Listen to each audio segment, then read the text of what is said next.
Bapak-bapak, ibu-ibu, jemaah maghrib yang dimuliakan Allah. Ini kita lanjut lagi materi yang masih berkaitan dengan memandikan jenazah. Yang pertama, orang yang memandikan jenazah yaitu wali daripada jenazah. Wali di sini artinya orang yang dekat hubungan kekerabatan nasabnya. Itu yang paling utama. Tapi kebiasaan yang ada di tempat dan di daerah kita masing-masing, biasanya wali mengamanatkan itu kepada imam dan pegawai syara untuk melaksanakan.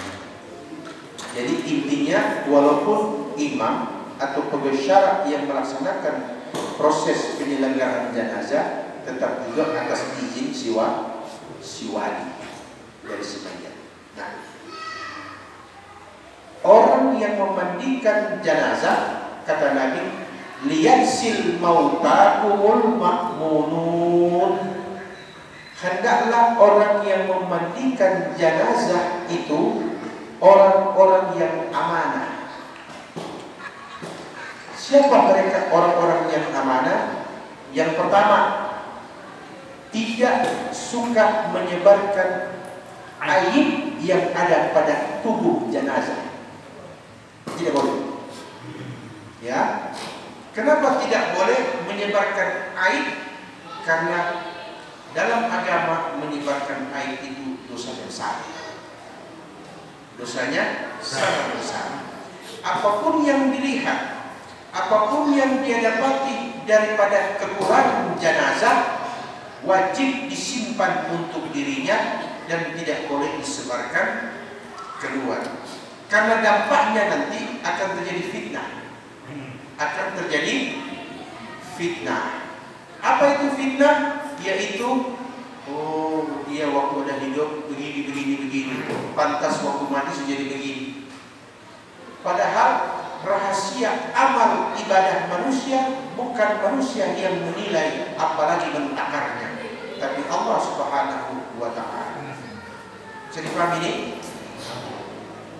Dalam hadis yang diriwayatkan oleh Aisyah radhiyallahu anha, qala Rasulullah sallallahu alaihi wasallam, dia mengatakan begini, "Wala tasubbul amwat fa innahum qad afdau ila ma qaddimu." Jangan kalian mencaci maki, mencelah orang-orang yang mati di antara kalian, karena sesungguhnya yang mati itu telah menemukan janji Allah.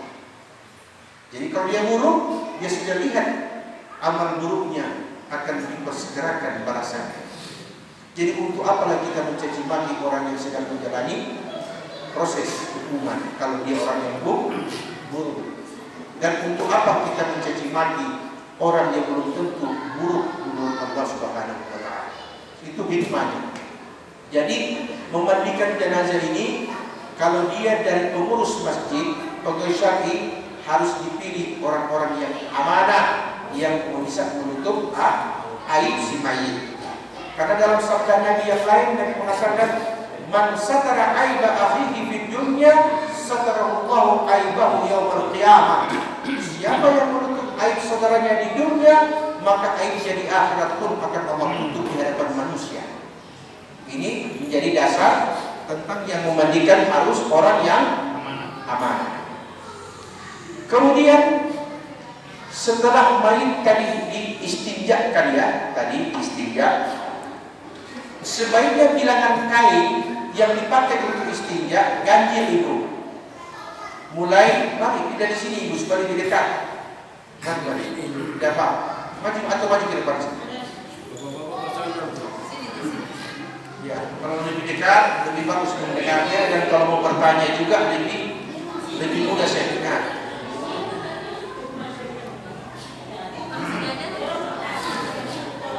Tidak apa-apa bu, di sini saja. Ada bapak-bapak di sini apa? Ini saja di depan sini.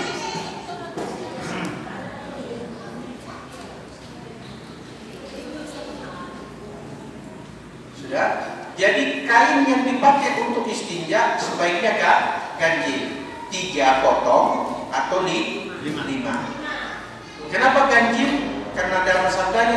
mengatakan innallaha witrun yuhibbul witra. Allah itu tunggal, berarti ganjil. Maka yang ganjil pun disenangi oleh Allah Subhanahu wa taala. Oleh sebab itu sebaiknya ganjil. Kemudian masukkan ke dalam duburnya, disiram sambil ditekan-tekan pusarnya.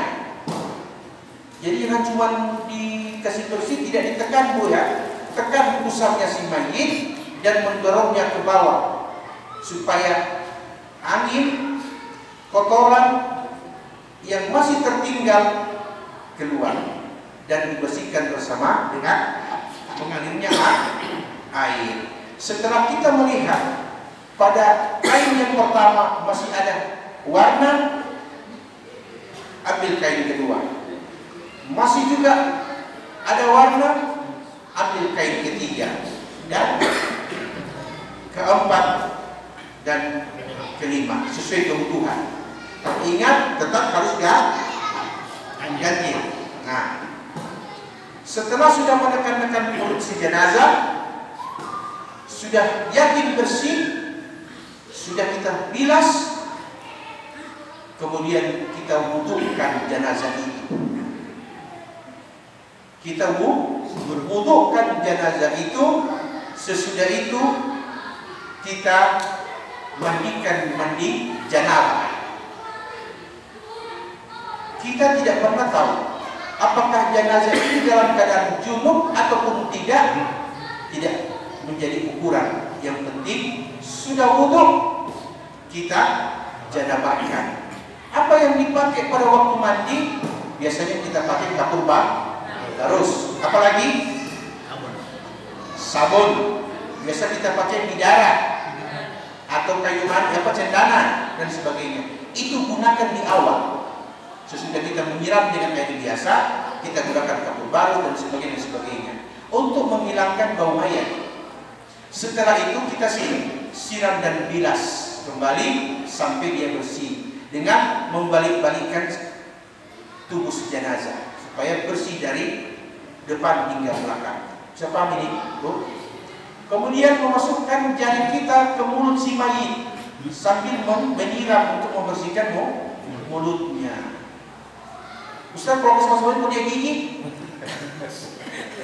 Jangan perlu pernah kejadian begitu. Dari Pak Imam lama dengan Pak Imam yang sekarang, pernah dapat kejadian begitu. Loh. Sudah itu kita wudukan dia sebagaimana wudunya kita, mulai dari yang kanan, tangan sebagainya. Apa yang dibaca ketika kita mewudukan jenazah? Sama dengan pada waktu kita mau sholat. Waktu kita mewudukan, kita ucapkan Bismillahirrahmanirrahim, walhamdulillah ala ni'matil iman wal islam, asyhadu an la ilaha illallah wa asyhadu anna muhammadar rasulullah, Allahumma salli wa sallim ala sayyidina Muhammad wa ala ali sayyidina Muhammadin ya karim. Waktu cuci tangan semuanya, yang kanan baru yang kiri. Ketika kita mau kumur-kumurkan dia, masukkan airnya. Mungkin yang mau kumur-kumur begini. Nah, kalau ada, kita yang lebih dulu lari. Ada tisu. Jadi ketika kita masukkan air, kita ucapkan apa doanya? Ya. Allahumma a'inni ala dzikrika wa syukrika wa husni ibadatik. Ya, wa tilawatil Quran. Ya Allah, bantulah ia. Allahumma a'inni, bantulah ia agar mulut yang dibasuh ini yang tadinya tidak berzikir menjadi berzikir, yang tidak suka membaca Quran, insya Allah mendapatkan berkah dari orang yang membaca Quran dan sebagainya. Kemudian ketika kita memasukkan air ke hidung, ya, memasukkan air ke hidung, apa yang kita baca, Ibu? Biasanya kalau kita baca di kala kita berwudu, Allahumma arihni raihatal jannah wa la tarhani bi raihatin nar. Ya Allah, bauilah hidung yang dibasuhnya dengan bau surgamu, jangan engkau bau ia dengan bau api neraka jahanam. Itu waktu mencuci hidung. Kemudian apa lagi? Sesudah hidup? Ya? Ya? Wajah.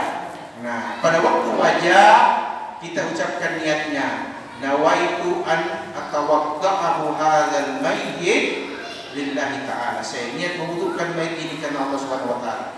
Waktu niat baca doanya, Allahumma bayyid wajhahu yawma tabyaddu wujuh wa taswaddu wujuh.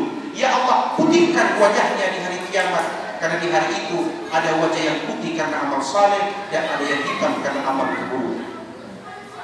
Baru tangan kanan ke siku kita ucapkan Allahumma aqti. Ya, biarkan Allahumma aqti kita babi yamini. Ya Allah, biarkan tangan kanannya ini yang menerima kitab amal di yaumil mahsyar, dan jangan engkau datangkan bahaya baginya. Fahasib hisaban yasira, dan hitunglah amalnya dengan sebaik-baik hitungan.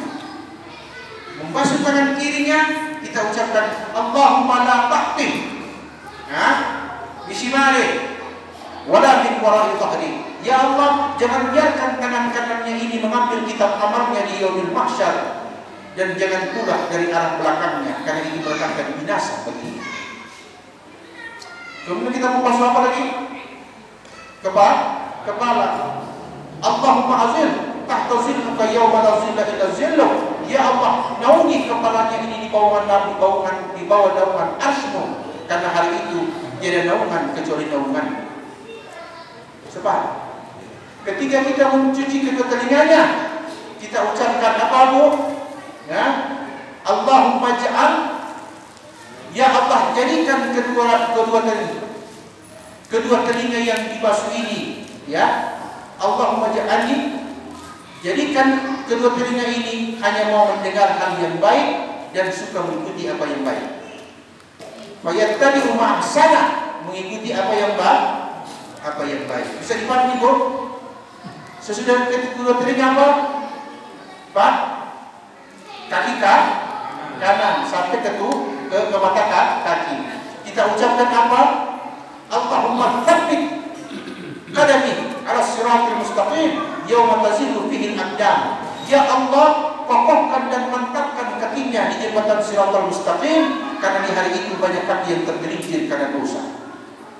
Kemudian kaki kiri, Allahumma ja'al damban maghfura wa sa'yan mashkura wa tijaratan tabura. Ya Allah, jadikan upaya usahanya mendatangkan keuntungan dan berbuah pahala kelak di kemudian hari nanti. Itu doa yang kita baca waktu wudu dan mewudukan jenazah. Apa itu wajib? Tidak. Ingat, itu tidak wajib. Ustaz, kalau mau ikuti ini materi ini dapat lihat ini seluruh banyak sekali ke doa ini dia panjang-panjang. Kalau orang ini hanya pakai ilmu lihat, ilmu dengar, belum sampai didapat ilmu hafal. Jangan khawatir, ikuti dulu materinya, karena bukunya saya sudah siapkan. Sementara saya susun, nanti di pegawai syari fotokopi bagi kepada jamaah supaya di rumah boleh hafal-hafal, ya, hafal-hafal dibuka pemilihan hafal. Kemudian tadi sudah doa menghilangkan bau mayat kalau mayat sudah rusak, mayat sudah ini. Berikut, setelah kita sudah mandikan, sudah wudukan, kita janabahkan dia. Maksudnya kasih mandi dulu. Entah dia masih junub atau tidak, rahasia. Dia hanya dia yang Allah yang tahu. Kita tetap. Selepas kita junubkan, berarti kita sudah mau dikeringkan. Sebelum dikeringkan, tahnid namanya. Apa itu tahnid? Tahahud, membasuh 7 anggota sujud si mayat. Membasuh 7 anggota sujud. Dari mana itu? Ya, dari kedua ibu jarinya, ibu jari kaki bahaya. Karena waktu sujud kita, nah, ibu jari ini dicuci dari kanan dan kiri. Sudah berapa itu? 2. Kemudian habis itu apa? Lutut kiri dan kanan dan kiri. Sudah berapa? 4. Kemudian apa lagi? Telapak tangan kanan dan kiri. Sudah berapa, Bu? 6. Baru ini 7. Kenapa Ulama mengatakan tahmid atau tahannut karena dalam sabda Nabi Muhammad SAW, aku mengenali umatku di yaumil mahsyar min atharil wudu, dari bekas-bekas air wudu. Siapa ini? Jadi mulai dari ibu jari dulu yang kanan kiri, lutut, karena waktu kita sholat yang duluan menyentuh menghadap kiblat adalah kaki. Waktu kita mau sujud, lutut, baru masuk tangan, baru tangan ini. Siapa ini Pak? Tuh ya. Setelah itu, setelah tahmid tahannut, maka kita keringkan jenazah. Nah, iya tak? Setelah kita keringkan jenazah, apa yang harus kita baca setelah kita memandikan jenazah? Mari kita lihat, saya sudah tulis dari dalam komando di sini. Kita membaca doanya dengan ucapan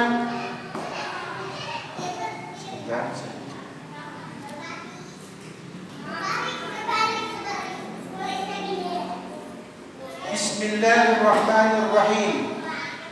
Ya. Allahumma tsabbit ala millati Rasulillah sallallahu alaihi wasallam. Allahumma ghfir lahu warhamhu wa'afihi wa'fu anhu ya arhamar rahimin. Itu saja dibaca. Oke? Nah, selesai sudah proses memandikan. Sekarang masuk tahap kedua. Apa itu? Mengkafani. Ya, mengkafani. Mengkafani di sini ini diawali dengan pertama memotong kain kafan dulu. Ya, berarti seyogianya sebelum dimandikan kain kafannya sudah diatur dulu supaya mayat yang sudah selesai mandi tidak menunggu kafannya.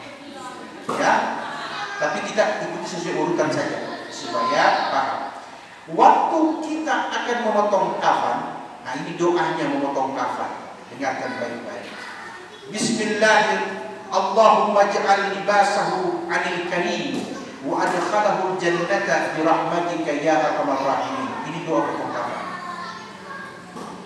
Dengan nama Allah, ya Allah, jadikan pakaiannya ini sebagai pakaian kemuliaan dan jadikan pula kemuliaan ini mengantarkan dia ke surganya Allah. Karena rahmatmu wahai Allah yang maha pengasih. Potong kain kafannya. Setelah potong, kemudian robek sisi kiri dan kanan yang ada jahitannya. Sunnah untuk menghilangkan jahitan pada kafan. Bisa dipahami? Sunnah bu ya, bukan wajib. Itu doa memotong kafan.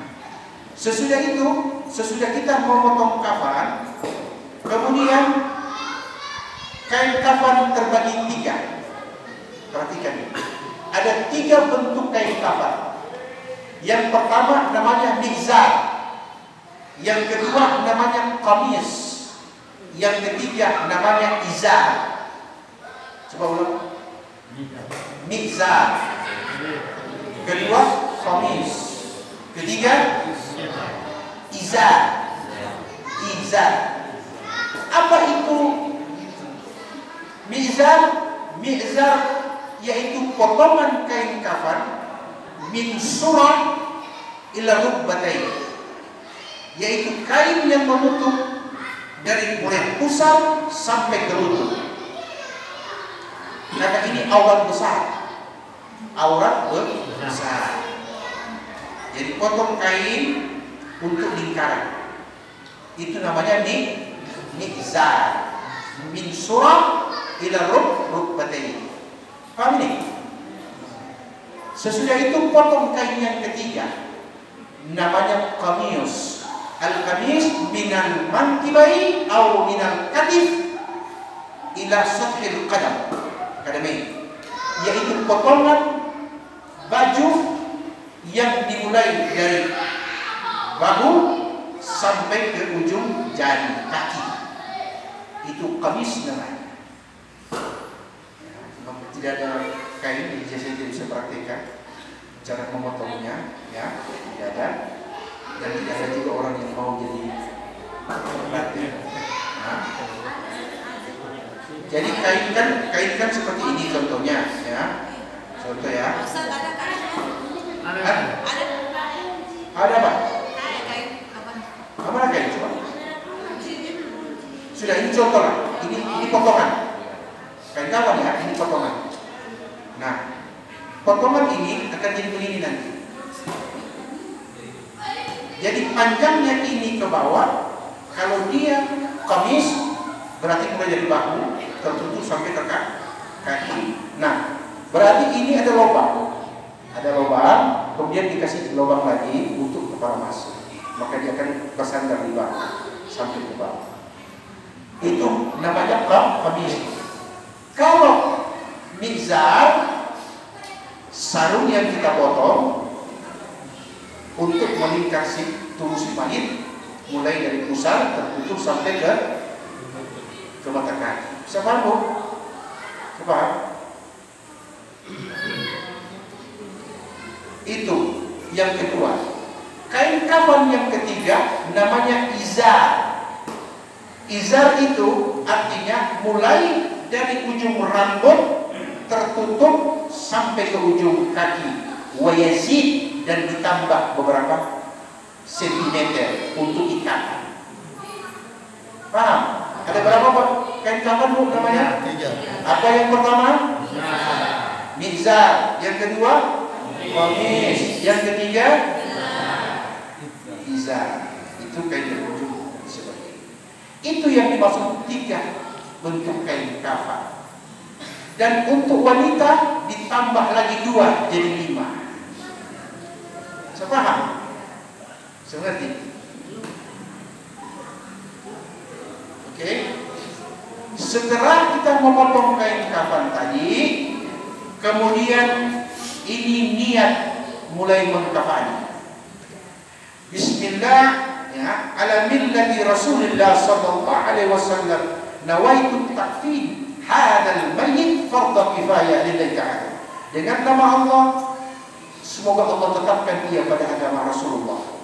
Saya niat mengkafani mayit ini sebagai fardu kifayah karena Allah SWT. Itu niat mengkafani. Kemudian ketika niat memandikan, itu tadi sudah dijelaskan, memandikan tadi sudah. Setelah kain sudah diatur, maka diletakkan. Nah, cara meletakkan kain kafan sudah 3 bagian tadi, loh. 3 bagian untuk dalamannya. Sekarang biasanya untuk luarannya, membungkus yang 3 tadi itu, ya. Ini kain bertiga. Letakkan dulu yang ujungnya tadi itu, yang sebelah kiri dari si mayit, bukan sebelah kiri kita orang, sebelah kiri si mayit. Kalau ini si mayit, berarti yang kiri ini. Paham? Baru letakkan yang kanan. Kasih begini dia, kasih lebar sedikit, karena ini bahu ini mesti lebar. Jadi kasih lebar begini. Bisa lihat ini, Bu? Berarti kiri dulu, baru kanan.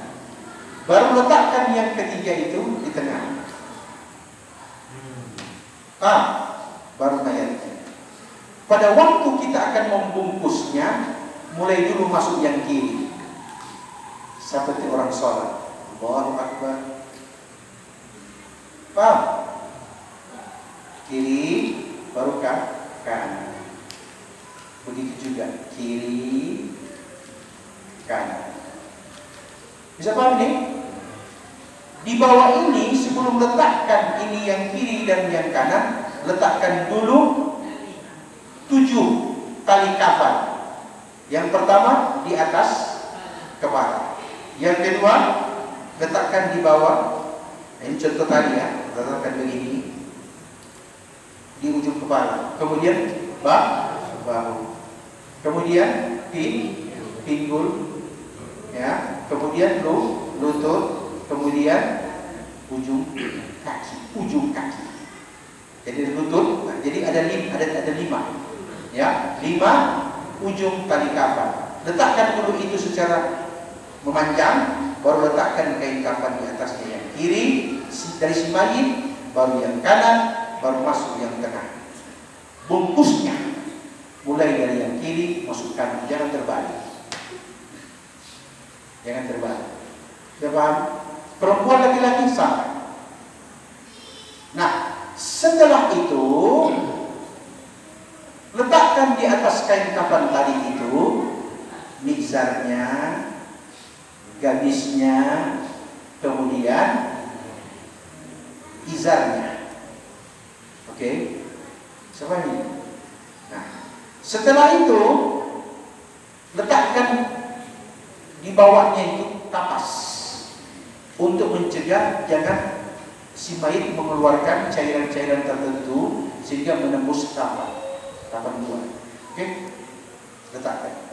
Ambil dari mulai kapur barus yang sudah ditumbuk, bidara, cendana, ya, hamburkan di atas kapas tadi itu dari kepalanya sampai kakinya. Dan dia agak lebih tebal daripada nanti yang menutup depan. Ya, biasanya kalau kita beli di toko yang menyiapkan kain kafan, paket kain kafan sudah lengkap dengan 5 bal kapas. Jadi 5 bal kapas itu 3 untuk bagian belakang bertahap. Tidak usah dibuka-buka begini lagi. Langsung buka saja, letakkan di kepala, bagian punggung, perut, dan bagian kaki. Baru hambur itu, kemenyan, apa semua tadi itu, baru taruh wewangian, biasanya dikelum. Wangian. Setelah itu baru dilipat. Lipat kiri dulu. Belum ada mayat ini, baru persiapan kafan. Lipat dulu, lipat, baru kasih kode mana yang bagian kepala.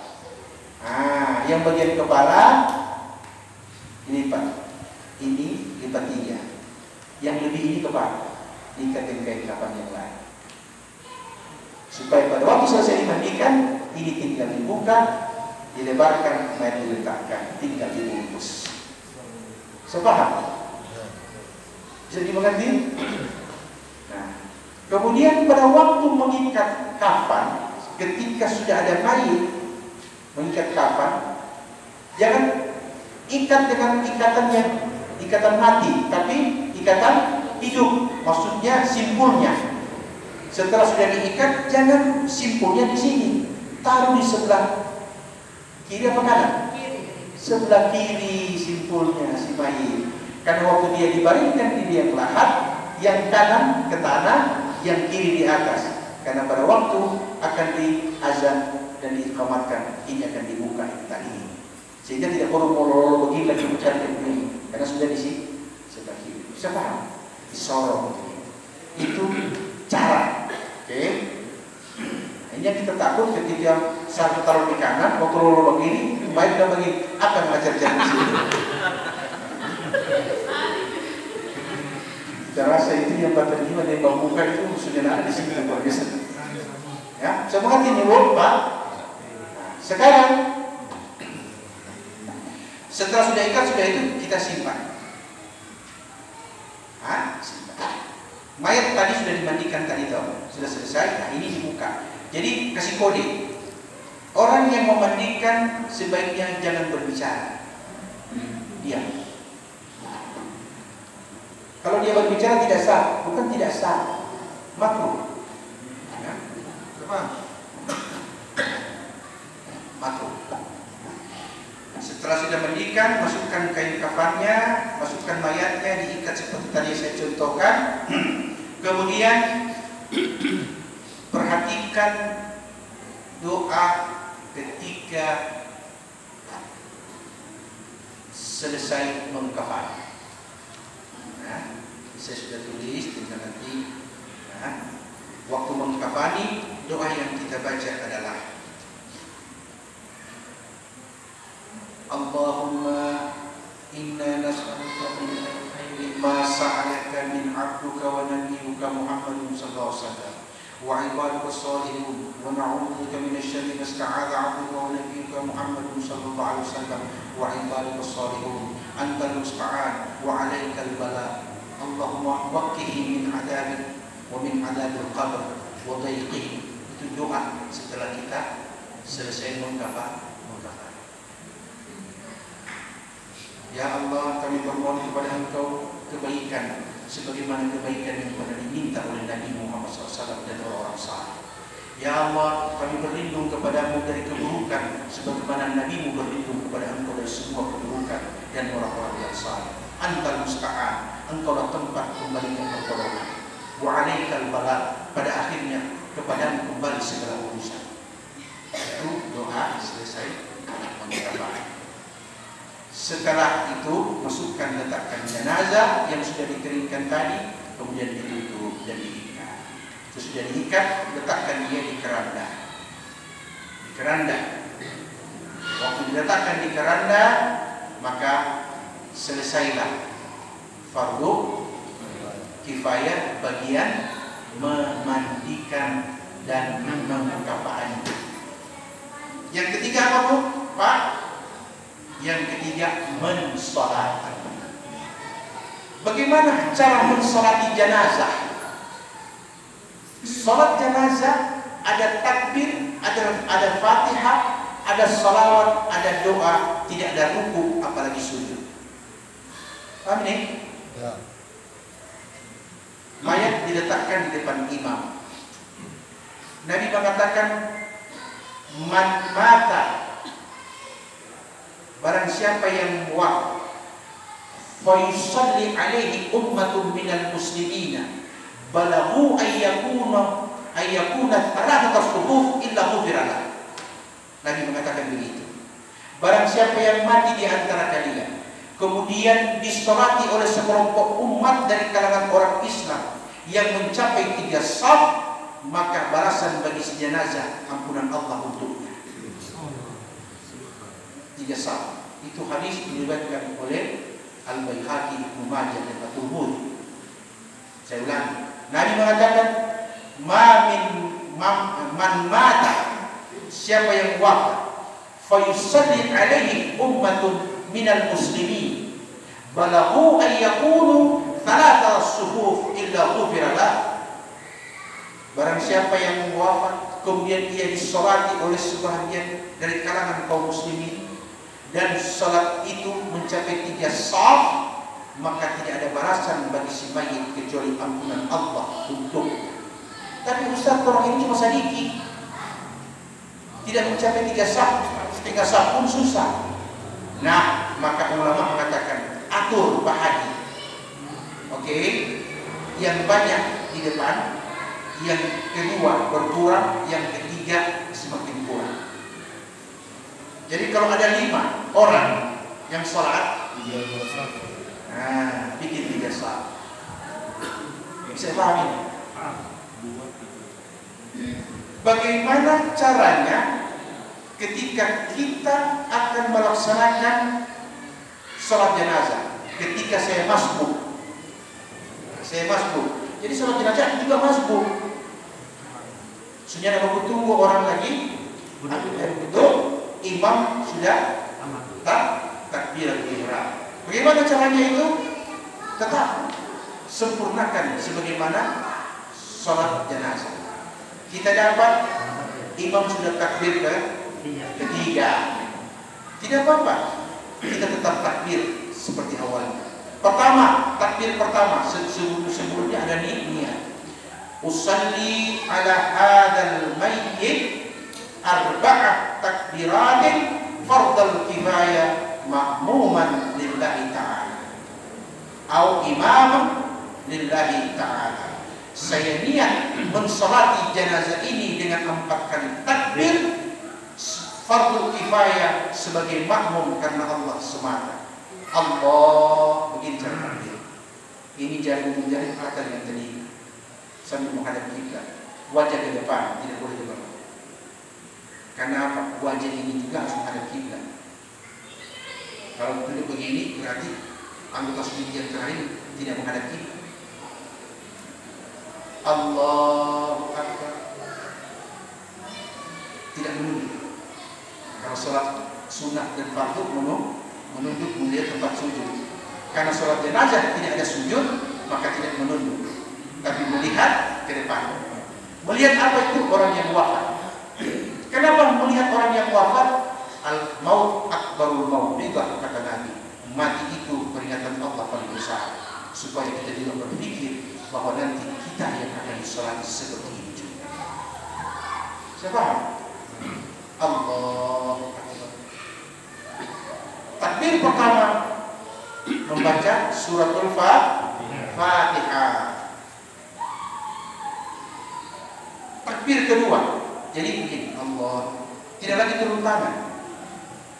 Kantor kasih turun tangan. Bukan naik turun tangan ini yang menentukan takbir pertama dan kedua, bukan. Takbirnya. Jadi Allah Akbar. Bismillahirrahmanirrahim. Tapi dalam hati. Alhamdulillahirrahmanirrahim. Selesai. Allahu Akbar. Baca salawat kepada Nabi. Salatnya bagaimana? Terserah. Yang umumnya dipakai salat pada waktu tahiyat. Allahumma salli ala Muhammad wa ali Muhammad kama shallaita ala Ibrahim wa ali Ibrahim wa barik ala Muhammad wa ali Muhammad kama barakta ala Ibrahim wa ali Ibrahim fil alamin innaka Hamidum Majid. Selesai takbir ketiga. Allahu Akbar. Doa bagi kaum muslimin.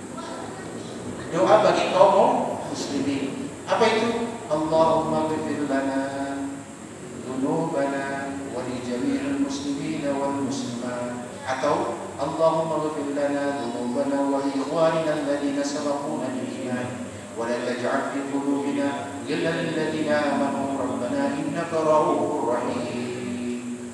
Takbir ketiga selesai. Bacaan takbir ketiga selesai. Turun. Tidak turun tangan, tapi takbir. Allahu Akbar. Doa khusus bagi si mayit.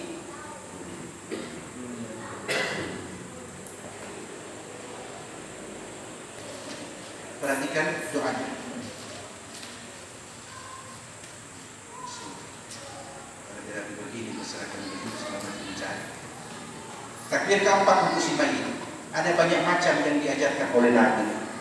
Terserah mau hafal yang mana.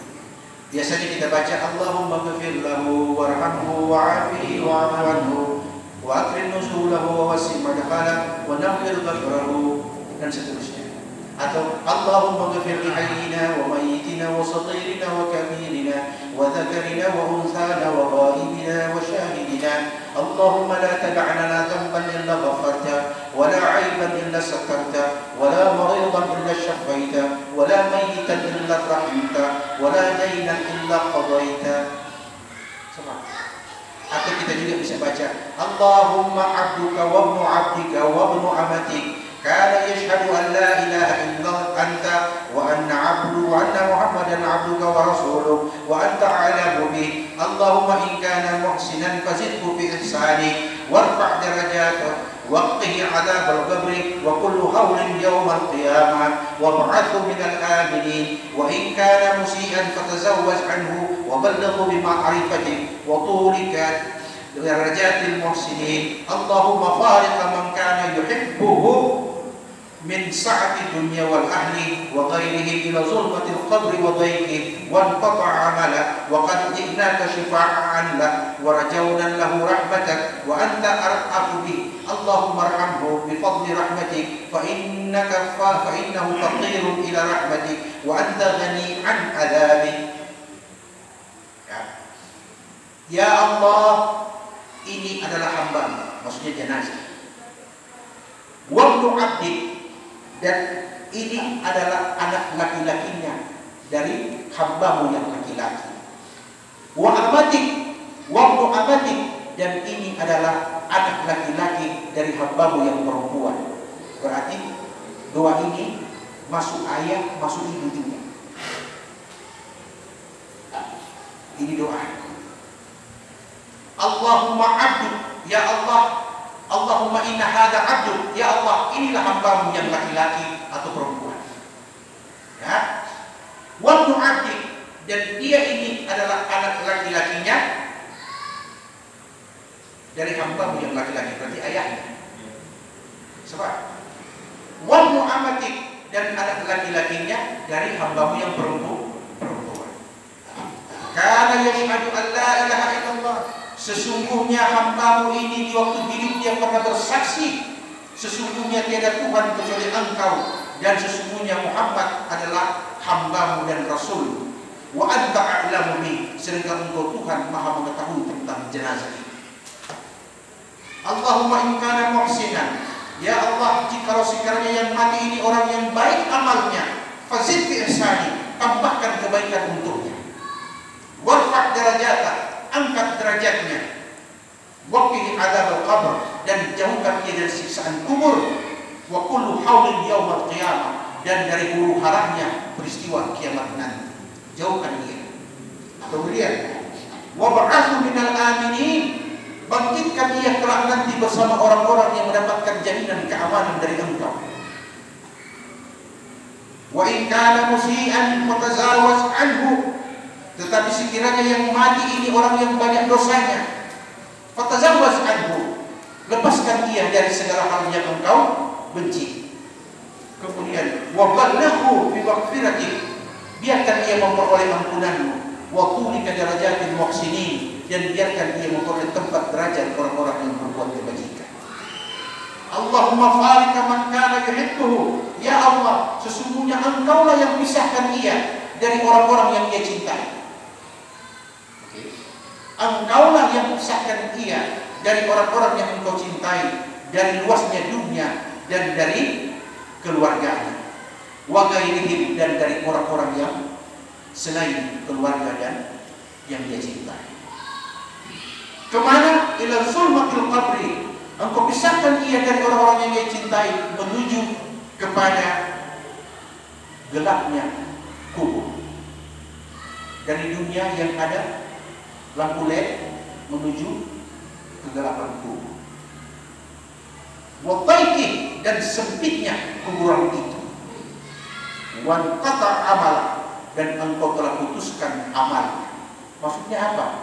Mamata ibnu Adam munqata'a amalu, apabila ibnu Adam mati, kata Nabi, terputus amalnya. Mau sholat tidak bisa, mau baca Quran tidak bisa, mau berjamaah tidak bisa, karena itu hanya dimiliki oleh orang yang hidup. Orang yang mati tidak punya lagi. Itu perbedaan. Jadi Pak, jadi kalau orang ada hidup sembahyang, orang ada hidup mengaji, orang ada hidup zikir, orang ada hidup berjamaah, orang ada hidup kebaikan. Karena itu Allah ada kasih di kita orang. Tapi ketika sudah sampai di hulqum, jangan bermimpi Anda menambah itu semua. Coba. Kemudian dikatakan dalam lanjutannya, fa'innahu faqir, ya Allah, sesungguhnya orang yang mati ini dia butuh ila rahmatik, kepada kasih sayangmu. Wa anta ghani'an adabi, sedangkan kami tahu Engkau mempunyai aneka macam siksaan. Allah kaya dengan siksaan. Allah tahu cara menyiksa dan Allah tahu cara membalas. Makanya Allah bilang sabar, jangan balas. Karena apa? Kalau mau dibalas, mau diberitahu kena atau tidak, pas atau tidak. Tapi kalau Allah yang balas, Allah tahu di mana dia punya tempat kelemahannya. Itu sampai dikatakan innallaha ma'as sabirin, sesungguhnya Allah bersama yang sabar. Kita disuruh sabar dan Allah bersama orang sabar. Artinya Allah bilang sabar, nanti kita yang ambil urusan balas membalas. Jangan lupa, saya ini as-sabur, aku ini Tuhan yang maha sabar. Tapi kau juga harus tahu, saya ini al-muntaqim, Tuhan yang maha pendendam, pembalas. Sifat al-muntaqim itu artinya pendendam. Allah bilang tidak boleh hambaku berdendam, tidak boleh hambaku membenci. Hanya aku yang tahu bagaimana cara membalas dendam. Dengan catatan kau sabar, nanti kita yang ambil alih urusan balas membalas. Kalau Allah balas, sudah bisa lari. Lari kemana? Tapi kalau orang yang balas, yang dapat dapat coba itu. Kenapa? Belum tentu pas. Tapi kalau Allah yang balas, pasti pas. Jadi paham ini? itu doa pada takbir keempat. Selesai itu salam. Assalamualaikum warahmatullahi wabarakatuh. Tidak begini ya? Tidak. Assalamualaikum warahmatullahi. Selesai baca doa. Ya, itu tadi boleh kita, kalau ini kita baca boleh pada waktu takbir keempat, boleh juga sesudah ya, sesudah salam kita baca doa. Allahumma ghfir lahu warhamhu wa'afihi wa'fu anhu wa akrim nuzulahu wa wasi' madkhalahu wa tsabbit imana. Dan seterusnya. Ya, semua berhenti.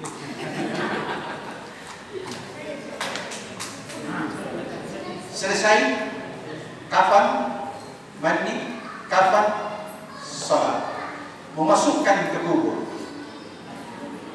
Hitungan orang yang menerima jenazah yang paling afdal dari kerabatnya yang mesti turun ke bawah. Tidak boleh perempuan. Perempuan tidak boleh turun ke yang lain. Hanya laki-laki. Hanya laki-laki yang boleh turun ke yang lahat dan menerima jenazah laki-laki atau perempuan. Sama. Makanya mesti yang kerabat. Karena waktu perempuan yang mau dikuburkan, ketika mau dibuka tali kafan, takutnya bukan mahramnya yang melihat auratnya si mayit. Paham? Makanya mesti keluarganya yang turun. Punya enggak kita pakai syarat? Bukan soal pakai syarat, dia punya aurat. Paham? Istri boleh memandikan suami, tapi sebagian ulama katakan suami tidak boleh memandikan istri. Imam Syafi'i mengatakan boleh dua-dua. Dalam kitab Al-Qaum dijelaskan. Apa alasan orang mengatakan istri boleh memandikan suami? Karena perceraian, kematian itu adalah perceraian. Namanya cerai hidup dan cerai mati. Cerai hidup dua-dua masih hidup. Kalau cerai mati berarti ada yang mati. Sekarang ketika mati, ya, ternyata yang mati ini adalah suami. Istri memandikan suaminya. Kenapa? Karena istri walaupun suami sudah mati ada masa iddah 125 hari. Masa iddah ini belum putus, belum punya perceraian, maka istri boleh memandikan suami. Tapi kalau suami tidak boleh memandikan istri, alasannya kenapa? Karena suami tidak ada iddah. Yang ada faridah. Paham? Oke. Nah, sekarang doa ketika menerima jenazah. Yang di dalam ini. Doa ketika menerima jenazah. Ya, pada waktu di liang lahat.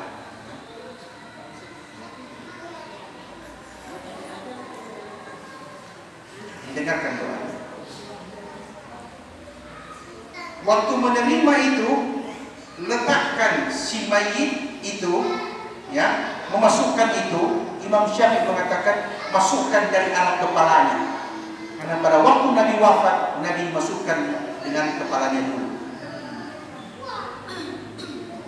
bukan kaki. Itu hukumnya sunnah. Adapun memasukkan selain itu tergantung situasi tanah kubur. Ada yang berpasir, ada yang tomato dan sebagainya. Bila tidak memungkinkan kita masukkan kepalanya, boleh dari atas, arah atas, punggungnya yang masuk. Jadi terima bersamaan. Kalau tidak bisa hanya kaki yang lebih dulu, boleh. Jadi paham? Tergantung situasi tanah pekuburan. Dan disunnahkan pada waktu dimasukkan ada kain atau sesuatu yang menutup dari atas. Nah, itu bisa menutup dari atas itu. Kain apa itu namanya? Kain dombar ya. Itu bukan karena panas. Bukan. Aturannya begitu. Sunnahnya ditutupi dari atas. Orang yang menerima, dengarkan doanya ketika dia mengucapkan doa. Allahumma man ahyaitahu minna fa ahyihi 'alal Islam wa man tawaffaitahu minna fa tawaffahu 'alal iman. Allahumma inna hadha 'abduka wa ibnu 'abdika kharaja min ruhid dunya wa sa'atiha wa mahbubih wa ahbahu fiha ila zulmatil qabr wa ma huwa laqihi kana yashhadu an la ilaha illallah. Allahumma tsabbit 'ala millati Rasulillah sallallahu alaihi wasallam. Itu doa. Ya Allah, sesungguhnya yang Kau wafatkan di antara kami yang hidup, maka ampuni dia. Engkau Tuhan yang menjadikan dia hidup dan dia wafat, maka rahmati kehidupannya dan kematian. Ya Allah, kokohkan dan mantapkan dia dari hidup hingga wafatnya pada agama Rasulullah SAW. Ampuni dia, rahmati dia, luaskan tempatnya, letakkan jenazah. Kemudian buka tali-tali kafan dan sandarkan dengan gumpalan tanah di bagian punggung dan gumpalan tanah yang agak sedikit besar untuk pelipisnya. Jadi waktu kain kafan dibuka di bagian kepala, ini kapas dikasih keluar, letakkan langsung. Nah, waktu meletakkan ambil 3 bagian gumpalan tanah atau ban sambil mengucapkan begini. Ini doa. Ini ucapan yang pertama kali. Minha khalaqnakum, dari tanah engkau kami ciptakan. Bagian punggung, wa minha nu'idukum, dan dari tanah pula engkau kami kembalikan. Baru di bagian pelipisnya, wa minha nukhrijukum taratan ukhra, dan dari tanah pula engkau akan kami bangkitkan di yaumil mahsyar. Nah, tutup dengan papan, letakkan daun-daun di atasnya. Itu Imam Syafi'i yang menceritakan ini. Kemudian timbul dia secara perlahan. Sesudah itu diucapkan doa talqin. Talqin sebelum kita meninggalkan kubur, ajari si mayit untuk menjawab pertanyaan malaikat muka wa nakir. Nah, itu nanti ada dalam penjelasan. Saya sudah saya titip sama BTM untuk dibagikan kepada Bapak Ibu sekalian. Yang itu pelajaran. Mohon maaf, tidak ada pertanyaan. Dan waktu Isya sudah tiba. Nanti ada yang mau bertanya. Masalah azan. Ada yang mengatakan mengapa azan tetap dia hidup dengan azan yang memang terbaik. Kalau dia mati. Kedua, untuk talqin. Mengapa memberi peringatan kepada dia tetap dia hidup atau nomor 3 dia mati. Oh iya. Jadi hanya itu. Baik. Kenapa mesti azan ketika memasukkan mayat ke kubur sedangkan anda hidup dia tidak pernah sholat? Begitu. Kenapa mesti talqin sedangkan waktu dia hidup dia tidak pernah kerjakan kebaikan yang seperti ini? Kata ulama ahli syariat, mereka mengatakan nahnu nahkum bil zahir wallahu yatawalla sarair. Kami ulama-ulama syariat menetapkan hukum berdasarkan yang zahir, yang batin kepada Allah kami serahkan. Urusan sholat dan tidaknya dia urusan dia dengan Allah. Tapi urusan kita yang hidup wajib mengurus jenazah dan mendoakannya, karena kita tidak pernah tahu doa siapa dan aminnya siapa yang Allah akan kabulkan. Suatu saat ada peristiwa seseorang yang durhaka kepada Allah sepanjang hidup. Dalam kitab Muqashifatul Qulub Al-Muqarrib ila Hadrati Allamil Ghuyub diceritakan dalam kitab tersebut oleh Imam Al-Ghazali, seorang laki-laki dari Bani Israel, wa kana huwa fajiran, dia seorang yang durhaka, tidak pernah mau ibadah, tidak pernah mau buat kebaikan, hidupnya penuh dengan dosa dan nista, sehingga penduduk negeri merasa terganggu dan terancam dengan keberadaannya. Mereka datang bermunajat kepada Tuhan, meminta supaya Allah ambil alih urusan ini, karena rupanya preman kelas berat itu. Allah kabulkan, Allah terima doa penduduk negeri, maka Allah utus wa auhamna Musa, dan Allah berfirman kepada Musa, ya Musa idhab ila qaryah, kau pergi ke negeri ini, cari si pemuda, kemudian keluarkan dia dari negeri ini, karena hanya Musa yang sanggup dan kuat melawan dia. Maka Musa pergi, kasih keluar dia. Apa yang terjadi, Pak? Ternyata di negeri berikutnya buat lagi hal yang sama, berdoa lagi. Musa pergi, akhirnya dari satu negeri ke negeri yang lain, dia diusir, hatta ilal mafaza, sampai suatu saat tidak ada lagi tempat untuk dia pergi kecuali padang pasir yang tidak ada kehidupan apa-apa di situ. Tanaman, binatang, apalagi manusia tidak ada kehidupan di situ. Gersang dalam kesendiriannya, tiba-tiba dia jatuh sakit dan dia qawaqa al-ardi, dia tersungkur di atas tanah padang pasir. Tapi ketika dia tersungkur, dia katakan para fa'arza, dia angkat kepalanya tadi menghadap ke langit. Apa dia katakan itu? Tuhan, seandainya ada ayahku tidak akan pernah biarkan aku seperti ini.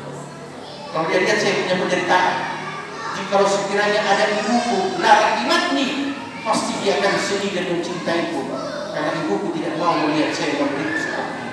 Wa innana, sekiranya anak-anakku juga hadir, pasti mereka akan bersedih dan menangis melihat penderitaanku. Dan jikalau sekiranya istriku ada, pasti istriku tidak akan mau berpisah denganmu, karena melihat keadaanku yang sakarat ini.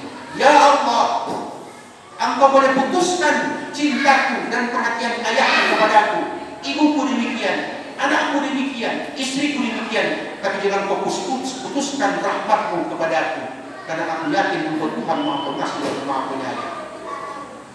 Tiba-tiba Allah perintahkan bidadari surga turun menyerupai ibunya dan turun menyerupai anak-anaknya, dan Allah perintahkan satu malaikat turun menyerupai ayahnya dan kabulkan angan-angannya sebelum sakaraat.